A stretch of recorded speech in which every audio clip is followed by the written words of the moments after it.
Jueves 12 de diciembre, lección número 11, el Padre, el Hijo y el Espíritu, para memorizar. Pero el Consolador, el Espíritu Santo, el cual enviará el Padre en mi nombre, es decir, en mi representación, Él os enseñará toda la verdad y las cosas de que les he dicho. Juan 14, 26. Gracias por el honor de enviar tu Santo Espíritu. Y gracias porque tu oración ha sido enviárnoslo para perfeccionar nuestros caracteres en el tuyo.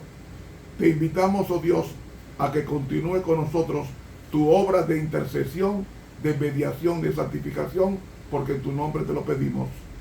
Amén.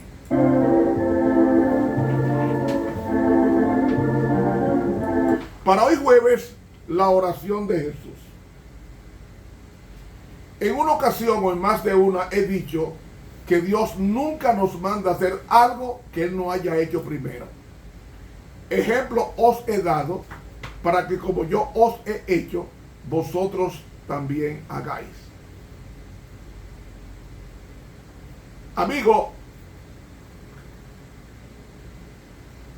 ¿qué es orar? Orar es el acto de abrir el corazón a Dios como a un amigo. Es mantener comunión con quien se habla. Eso es orar. Cita del Camino a Cristo. Pues las tres divinas personas, Dios Padre, Dios Hijo, Dios Espíritu Santo, se mantienen en íntima comunión, que nosotros traducimos como oración.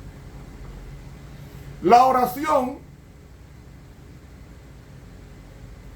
la despediremos cuando Cristo venga. ¿Por qué? Porque así como yo le pido a Dios, Padre nuestro que estás en los cielos, santificado sea tu nombre. Venga tu reino y hágase tu voluntad como en el cielo, así también en la tierra. Esa misma oración va a terminar en forma oral, en forma verbal,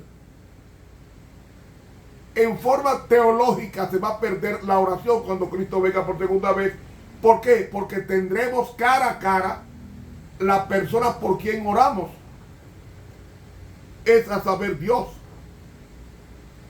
Por tanto, la oración es la herramienta que Dios usa para vencer todas nuestras malas inclinaciones, sean estas heredadas o cultivadas, y para desarrollar y perfeccionar el carácter de Dios en nosotros.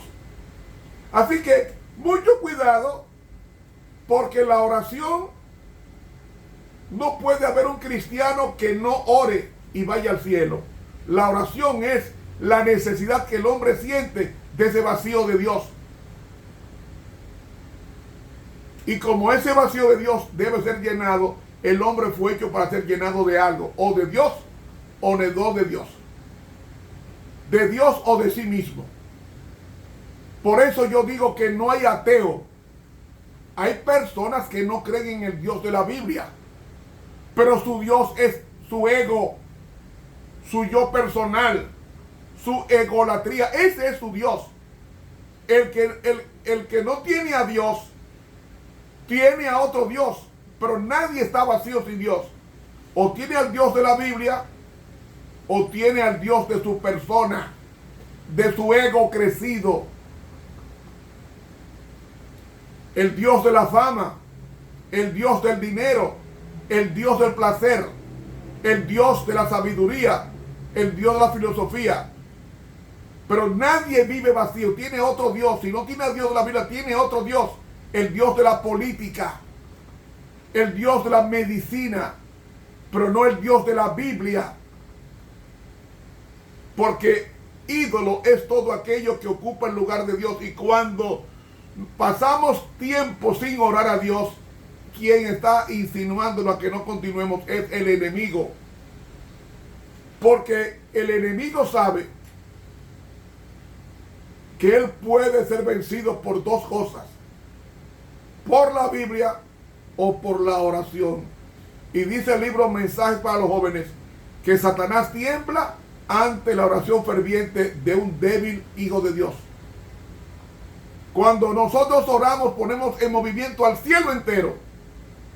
Todo el cielo se interesa en escuchar la oración y en contestar la oración por vía del Padre. En manda a sus ángeles. Y déjenme decirles, amigos y hermanos, que Jesús oró. Jesús oró porque ya en la creación Él había orado. Ya en la creación había quedado con el Padre que si el hombre pecaba iba a venir a morir por el hombre en la tierra. Y cuando el hombre pecó, Él respondió. Y se presentó como el Cordero de Dios que quita el pecado del mundo. Y Cristo ya cuando va a partir de la tierra, en el aposento alto, Él ora por tres cosas. Ora por sí mismo para que el mundo sepa que Él es Dios. Ora por su iglesia, sus discípulos, y ora por los que han de conocer y aceptar la palabra. Tan pronto el hombre cayó en pecado, el mundo se envolvió en tinieblas. Y solamente Cristo, desde el Edén hasta que termine la gracia, ha iluminado el planeta, porque Cristo es la luz del mundo. El que no tiene a Cristo no tiene la vida. Por eso es que Cristo ha venido, como dice, Padre, glorifícame con esa gloria que tuve contigo desde antes de la fundación del mundo. El propósito de la oración de Juan 17 no es solamente la unidad de la iglesia, sino que la iglesia tenga el carácter que tuvo Cristo cuando creó al hombre en el Edén. Ese carácter, porque todos nacemos con temperamento, pero no con carácter. El carácter se forma con la suma de las cosas que vamos haciendo a diario, sea bueno o sea malo. Eso es el carácter, y el carácter va a definir nuestra eternidad con Dios o con la destrucción eterna. Y Cristo está orando en Juan 17 para que todos sean uno, así como Dios Padre nunca se ha separado de Dios Hijo y Dios Hijo nunca del Espíritu Santo. Ellos trabajan en unidad, en comunicación, en esa unicidad celestial. Y como Dios es una familia, ha transmitido ese espíritu a la raza humana, porque dice la Biblia, no es bueno que el hombre esté solo. Es decir, Dios es un ser sociable que ha hecho la humanidad sociable. La depresión está íntimamente asociada con la soledad. Y Dios dijo, no es bueno que el hombre esté solo. Le haré una ayuda idónea para él. ¿Por qué? Porque Dios es un ser social. Y Cristo se asoció con los discípulos y comenzó a predicar a la gente, porque Dios ama a la gente. Y cuando va a terminar su carrera aquí en la tierra, Él reúne a sus discípulos y en el aposento alto Él le pide al Padre, Señor, glorifícame con esa gloria que tuve desde antes de la fundación del mundo. Porque Cristo es el único que puede explicar cómo es Dios Padre. Por eso Él dijo, el que me ha visto a mí, ha visto al Padre. Pero no es que los dos son una persona, son dos personas, pero están tan unidas que es un Dios verdadero.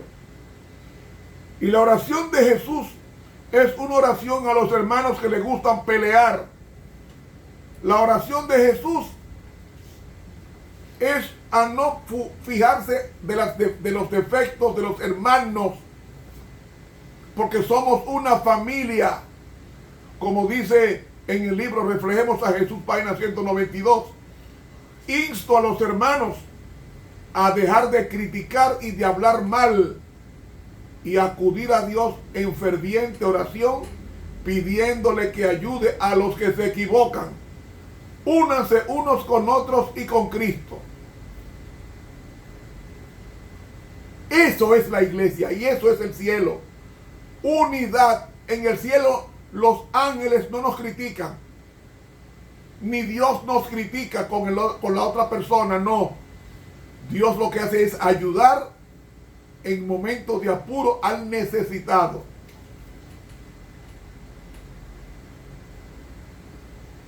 Si usted y yo debemos de orar diariamente y estudiar el capítulo 17 de Juan. Y dice, y aprendan cómo orar y cómo vivir la oración de Cristo, porque Él es el consolador y Él morará en sus corazones, haciendo que su gozo sea cumplido.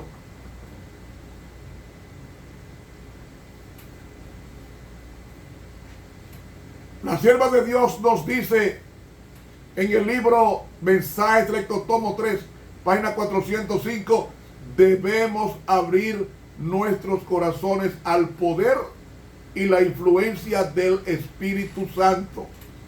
Necesitamos llegar a ser tan sensibles a las santas influencias que el menor susurro de Jesús conmueva nuestras almas hasta que Él esté en nosotros y nosotros en Él, viviendo por la fe del Hijo de Dios. Entonces, dice ella, nos deleitaremos en hacer la voluntad de Dios y Cristo podrá presentarnos ante el Padre y ante los ángeles santos como aquellos que permanecen en Él y no se avergonzará de llamarnos sus hermanos. Pero no nos jactemos de nuestra santidad. El tener una visión más clara del inmaculado carácter de Cristo y de su infinita pureza, nos sentiremos como Daniel cuando contempló la gloria del Señor y dijo, mi fuerza se cambió en desfallecimiento. Pero si constantemente tratamos de seguir a Jesús, tenemos la bendita esperanza de estar en pie delante del trono de Dios, sin mancha, ni arruga, ni cosa semejante, completos en Cristo, vestidos con el manto de su justicia y perfección. Mensajes Selectos, tomo 3, páginas 405-406. Dios nos ha puesto en medio del mundo para que podamos iluminar a los que moran en el mundo. Por eso dice ella, los que tienen apariencia de piedad, o sea, los que aparentan ser cristianos y no lo son, no reflejan luz en el mundo y no tendrán poder para llegar a los corazones de los que no son salvos. Pero si Cristo mora en el interior, la esperanza de gloria, su gracia salvadora se manifestará en simpatía y amor hacia las almas que perecen. Signs of the Times, 11 de septiembre 1893, espíritu de profecía. Hay que ser luz, como dice el himno, brilla en el sitio donde estés. Hay que ser luz, porque nuestro Dios es luz. Y Jesús dijo, yo soy la luz del mundo. El que me sigue no andará en tinieblas, mas tendrá la lumbre de la vida.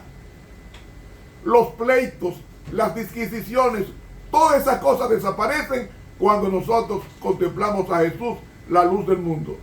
Se ha comprobado en la física que un objeto que viaje a la velocidad de la luz se convierte en luz, porque para poder viajar a esa velocidad se necesita hacer luz. Pues miren, mirando a Cristo, estamos viajando a la luz de Cristo y en consecuencia su luz dimanará de cada uno de nosotros. Mis hermanos, que Dios nos bendiga y nos ayude a solamente hacer como Jesús una vida de oración y de estudio de la palabra y de vivir de toda palabra que sale de la boca de Dios. Para mañana viernes 13 vendremos con el resumen del estudio. Que Dios nos bendiga.